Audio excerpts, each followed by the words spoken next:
Yeah, let's move on. Let's move on. Yeah. Next topic. Yeah. Okay. Speaking of the gov, we actually spoke to some. It wasn't police officers, but we spoke to police earlier. Basically, just a recap of the conversation that we had.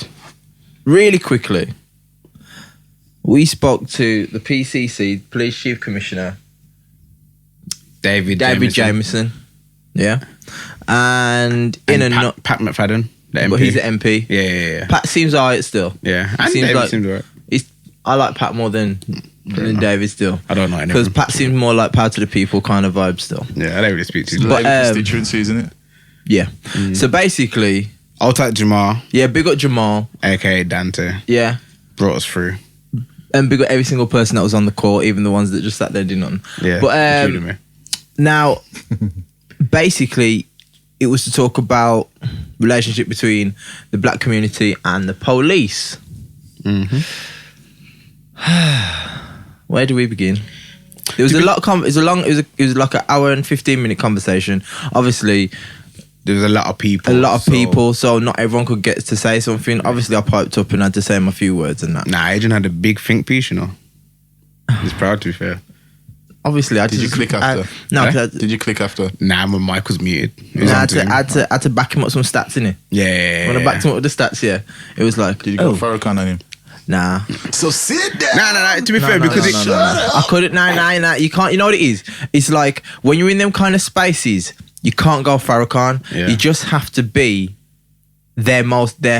You have to be their scariest thing, which is an educated black man. Mm. That's the scariest thing. You know how many black women are saying, trust me, right now. Plus, I think it was the first conversation of many, hopefully, or a few at least, where it wasn't really a conversation where progress was made. It was more, this is the setting and this is what can be done. This is what's currently happening. You know what it was? For me, can be done. I feel like when you get in them places, you shouldn't always talk about the police did this, the police did that, because the police know what the police do. They just ignore it. It's true. Yeah. Now, if, for example, if you run... No, I know, this is just mad, but... Sorry, hold tight Vital as well. Big up Vital. Was on the call. Imagine, you run a strip club and one of your girls comes to work and she gets boxed in her head by a boyfriend every night. Yeah. And you're coming in, you see her with a black eye. It's like, she get beat up, Yo, go make that money still. go out there and go there and dance, girl. Yeah, got some bills to pay. It's not even that. It's like everyone knows what's going on. Everyone can see the effects. He walks in, he's like, "Yo, did box you again? Yeah, you got makeup. Yeah, I'm gonna say, or eye patch it. Put on some Slick Rick or something. You need some ice. Yeah, Now this is a stuff. So basically, the police know what's going on. They're not stupid. Yeah, and the fact that. When I brought out the stats, because in these kind of situations, you have to bring out stats. Yeah, you have to. Because if you don't, they will come out with words of, yeah, but how do you know? Unless you come out with evidence to say, look, this is on your website. Talk to me. So then basically, you can't back it. The stats that you brought out were the stop and search numbers, which were... I said the stop and search numbers were in a... Okay, listen to this. Hear this. Disproportionate, is that the right word? Yeah. So basically, there's 56 million people in the UK. Yeah. No words. 56. Yeah, I mean, spell disproportionate. Disproportionate. What are you on this spell? We'll give him a word. It's DISPRO. Y'all know the words. But so basically, there's 56. Can you stop? So basically, there's 56 million people in the UK now. 86% of that, well, it's higher actually. Is it like 75 now? About 70 million. But the fact is, 86% of that are white. Yeah.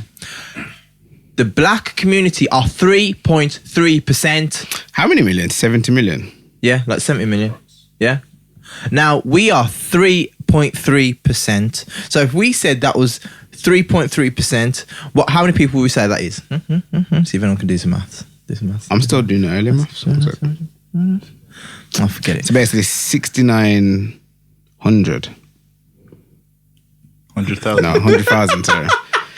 I confused myself. Yeah, All kind of these- close. Yeah. 2 years ago, Yeah. I think it was about 5 million. It's probably higher than that No, now. so you're saying just 3%? 3% Oh, that's a of the whole black different community. That's a whole different Yeah. calculation. Yeah. You can't Carry do the that one. with the DJ app, Jude. That was funny stuff.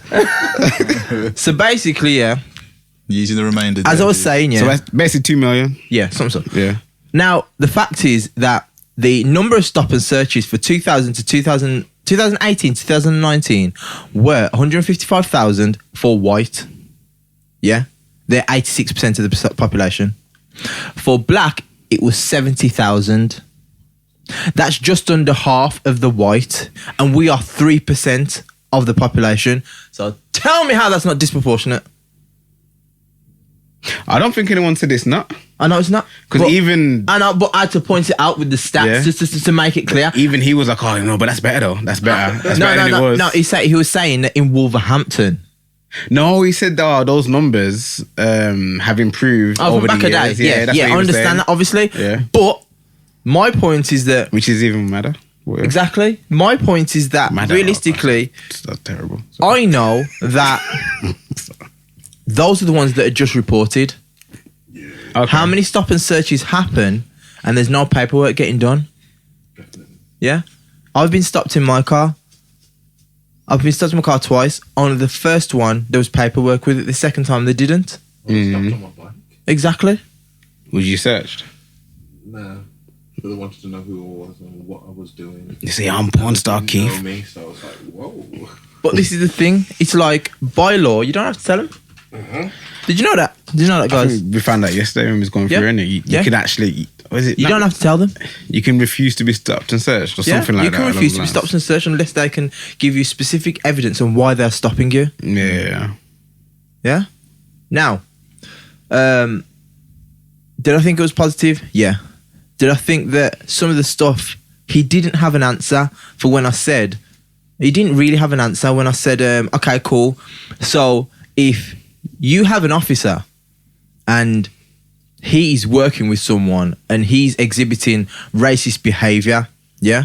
Number one, is that person who's going to whistleblow on him really safeguarded? Yeah, see, his answer to that was basically there's confidentiality Yeah. in the process. Yeah. But like, if I'm with you and you do something bad and I'm reporting it, you can't say you don't know who it was. Exactly. Obviously, It's only me, you so- there. Yeah. So it is a tricky one, but And I'm like, and then another one was because he was trying to say, I said, so if we look at the numbers per 1,000 people, yeah, 1,000 people at random, 4 people who have been stopped and searched, yeah, 4 would be white, yeah, so- compared to the number of black, which is 38.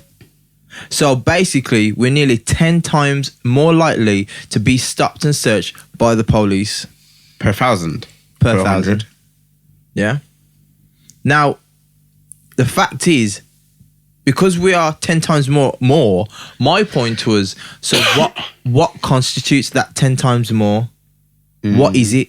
Yeah. So how are we going to change the mindsets of the officers that are making those 10 times more stops? Now, people may say to themselves, well, at the end of the day, this is what racist people say. Well, at the end of the day, if knife crime's happening and they say it's black people happening, then obviously more black people are going to accept. But in my opinion, I'm like, yo, that don't really cut it, because at the end of the day, you're stopping completely innocent people. Yeah. I mean, that's a issue of systematic, Yeah. like, not even racism, just what, oppression or something, classism, like. And it's a point that he couldn't really answer. It's not gonna. Well, not say it's not gonna be able to, but You can't answer It's that. not gonna be able to answer that You question. can't, is it? because Nah. if you look at the mindset of someone to say, okay, then cool, I'm seeing some black boys over there, I'm going to stop them. What makes you want to stop them? What is it? Plus, you're more likely to see black boys if you're in those areas rather than in nice areas. Now, But I mean, that's to Carry on, wrap it up a bro. bit. Well, I was Carry on, gonna say, to wrap it up a bit, to say the call was. it was good. It was a Yeah. good call. I said a few things and some, it's the point of getting some movement. And it's like, the way I see it is that if we don't have these conversations, no one gets better. No one learns anything. At the end of the day, my point is that my man, David Jameson, could literally just close his laptop, turn round, go watch Babe Station, and just forget that whole conversation. At 5:10, so he's got it like recorded, like pre-saved. Living life, innit? I'm not saying he actually does that. I'm joking. But he could literally just turn the TV off, turn the laptop off, and just watch anything once and completely forget it. But the fact is, we've tried.